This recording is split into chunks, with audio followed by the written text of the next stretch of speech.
So welcome to Bloomberg. It's great to have you at the table. Good to be here. The administration is set to unveil what we are reporting as the toughest ever curbs on vehicle emissions this week. Some are already asking for more, suggesting it's not enough, that maybe there should in fact be a ban eventually on gas-powered vehicles. How does the administration strike that balance in a climate of volatility like we have now? Well, look, the president is focused on pursuing the goals he set out before the American people.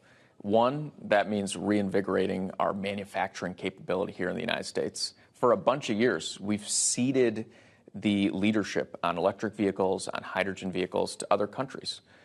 Over the last 2 years, we've worked double time to catch up on that. $100 billion of battery investment alone has been announced coming into the U.S. under the president's watch.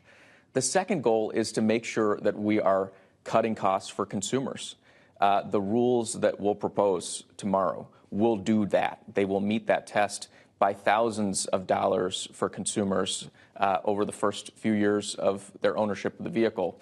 And the third is to meet the test on climate.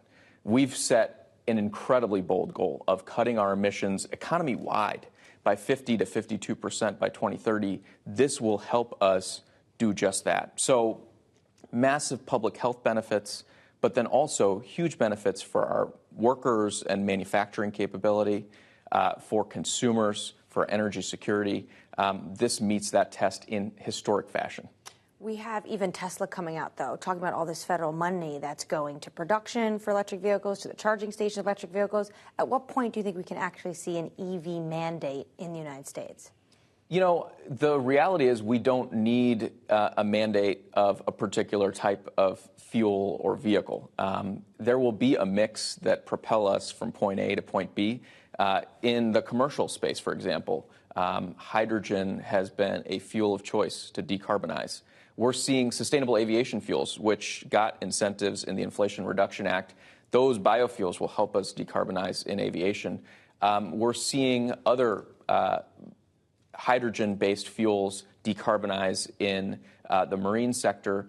And in vehicles, I think we're going to see a broad set of technologies take off. The core goal has to be boosting our energy security, making this stuff here in America, and reducing our emissions. We're relentlessly focused on reducing our emissions, but not going to be picking technology winners and losers. How about picking a timetable, though? The scientific community has suggested that the auto fleet should be net zero by the year 2050 to avoid, the worst impact of climate change. How do you get there?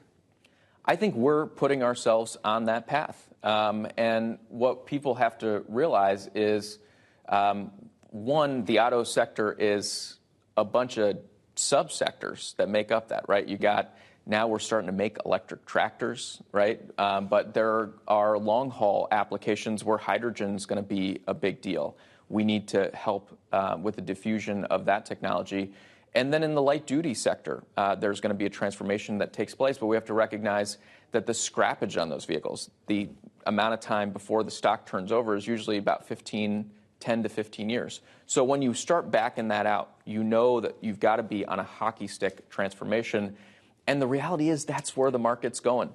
I talked about the battery investment that's come in since the president took office. That investing in America agenda means that by 2030, we'll have the capability to produce 13 million batteries worth of cars in 2030.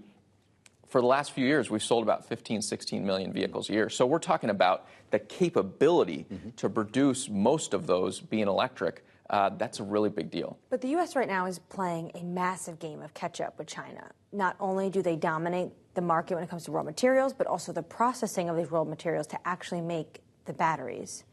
At what point do you think that we will actually be toe-to-toe in China? Because it's not going to be 2030. We are, I think, playing to win here.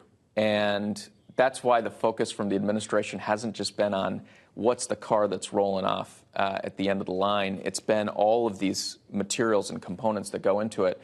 The Department of Energy has used its loan-making authority to help stand up graphite, which goes into these products. They provided a conditional loan to a massive facility, $2 billion facility, that's going to help make the clean energy economy be a circular economy. They take these old batteries and are able to capture 95% of the materials and put it back into the loop. We've got the Salton Sea in California, which has been an economically depressed area. We're using the brines from geothermal, the stuff that comes out when you get geothermal energy, to produce lithium that GM and others are using for their batteries. So I think we can not only play catch up, but play to win in this race on electric vehicles. You know, your Republican critics, who we hear from on a regular basis here on Balance of Power, say the Biden administration is trying to create some sort of artificial economy for EVs, that they're too expensive, that, you know, people need to have cheaper cars that are going to run on gas for longer than the administration is willing to admit. I wonder your response to that, as they suggest that you're at odds, you're actually enemies with the oil industry. How do you answer those critics? The Biden administration has overseen a massive and unprecedented expansion in American energy and in American manufacturing. Every metric, we are growing the technologies, the capability to make those technologies, and the deployment that we need to boost our energy security, to cut consumer costs. The reality is, yeah, we are going to need a variety of fuel sources to get to where we need to go. There are vehicles that are going to run on gasoline for decades to come, because they've already been, in certain cases, purchased and going to just go. We need to meet those consumers where they are. Doesn't that make your goals difficult to achieve, though? I think the goals take into account reality. They take into account the techno-economics, and they take into account the incredible manufacturing renaissance that the president's unleashed.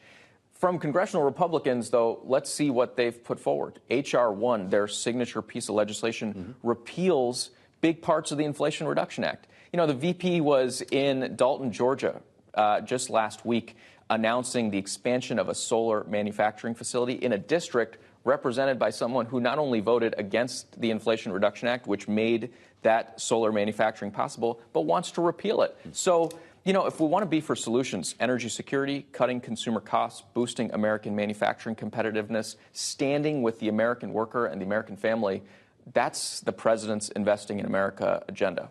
Do you find that the oil industry has a place in the clean energy transition? We need the folks who have been working these oil fields to be part of this transformation. Right now, through the bipartisan infrastructure law, we actually have folks who are drilling wells, now capping abandoned wells that are leaking out methane all across the world. We have pipes that have been leaking methane. We are cutting that waste, and it's the same plumbers and pipe fitters union that put those pipes there in the first place that's helping patch it up. And when we look at some of these technologies and their deployment, there will be traditional energy workers who are going to absolutely be needed in that transformation. That's why on day one, the president launched this Energy Communities Working Group. At the cabinet level, I co-chair this group, but Department of Energy, Department of Labor, others, we're working on a community-by-community basis to make sure the electricians, the oil and gas workers, the coal workers are all at the front of the line as we take on the climate crisis. I just want to end with looking forward to COP, and the leader of COP is going to be Jaber Sultan Al-Jaber, ADNOC leader. This is a bread and butter oil executive. Should he be leading climate talks? You know, he is leading, I think, an important session, and the question that I have is, what will we come together as a global community and accomplish at this meeting? That's got to be the question. I think the UAE has shown incredible willingness to facilitate that dialogue. I think the dialogue is going to be transparent to the world. I think the science is transparent to the world, the imperative and the urgency to move quickly. And I think through the Inflation Reduction Act, the bipartisan infrastructure law, the CHIPS and Science Act, the Investing in America agenda, what the president's shown to the world is that if we lean into this, it's economic upside for everybody. So the clear as day is the opportunity, clear as day is the urgency to act. That's what folks will show up to the UAE to discuss. And I think there's going to be a table like this one. We're going to get around it, and hopefully we will come out the other end with the resolve and the commitments that we need to move forward and implement, really put steel in the ground against these goals that we have for 2030 and the middle of the century. He's the National Climate Advisor for the Biden administration. Ali Zaidi, many thanks for talking with us today. Thank you, guys.